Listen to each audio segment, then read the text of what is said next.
What's up? Oh, the camera is rolling. Oh, sorry guys. So welcome to Doodler Tree. और आज की session है कुछ इस तरह का.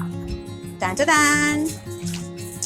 So today basically we will see how we can make custom font or custom type on Illustrator with shapes. Okay. तो आज मेरी वीडियो है basically मेरे वर्क प्रोसेस को लेके. So you will see how I'm making this. Okay. और आपसे एक ही रिक्वेस्ट है, ये इस वीडियो को आप एंड तक देखते रहे. And if you like my videos please please please do not forget to click the bell button and subscribe. Okay, check this out.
So ये था आज की वीडियो. तो अगर आपको मेरी वीडियो पसंद आए हो please please please comment box पर कमेंट करना मत भूलिए. And if you have any suggestion for any particular video like what kind of tutorial you actually want me to make, please do comment on that also. Okay, so अच्छे से रहिए, मस्ती में रहिए, खुश रहिए और आर्ट बनाते रहिए. So I will see you in the next video and till then